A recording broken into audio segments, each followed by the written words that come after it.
Il avait tendance à s'isoler, les tristes confidences d'un célèbre réalisateur sur le quotidien de Michel Blanc.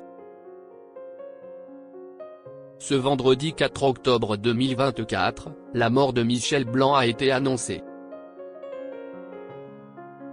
Dans les colonnes de la Tribune du dimanche, le réalisateur André Téchiné se souvient de l'acteur comme d'un homme très discret voire isolé.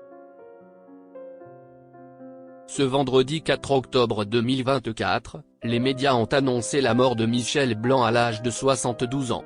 L'acteur est décédé des suites d'un choc anaphylactique. Depuis, les hommages se multiplient dans les médias et sur la toile. Parmi les plus importants, celui de Lio, l'ex de l'acteur que l'on retrouvera en 2025 au cinéma.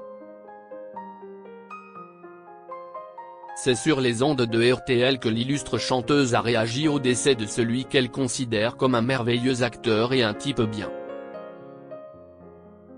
Elle ajoutait « Il a fait partie d'une parenthèse enchantée de ma vie, il est vraiment dans mes meilleurs souvenirs », attestait-elle, se disant très triste par cette nouvelle.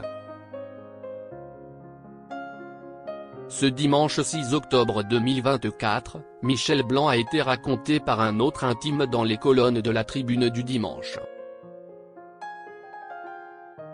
C'est le réalisateur André Téchiné qui a pris le soin de rendre hommage à l'acteur avec lequel il a tourné dans Les Témoins en 2007 puis La fille du RER, 2009. Mort de Michel Blanc, il était très sauvage témoigne le réalisateur André Téchiné.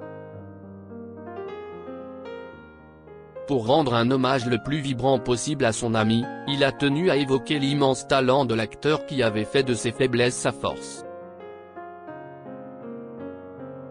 J'aimais le fait qu'il veuille faire de son corps un instrument artistique alors que de prime abord on voyait plutôt son côté chétif et sa maladresse. Il s'agissait pour lui de déposer ce handicap, c'était intéressant et très touchant, révèle-t-il, avant de faire des confidences plus personnelles sur celui qui était très discret dans la vie de tous les jours.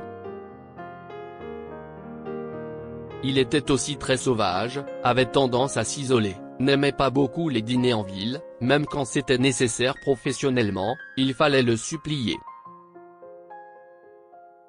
Mais quand il acceptait, il était de merveilleuse compagnie, se souvient-il, évoquant le côté très brillant et pro du défunt acteur. Des mots très justes.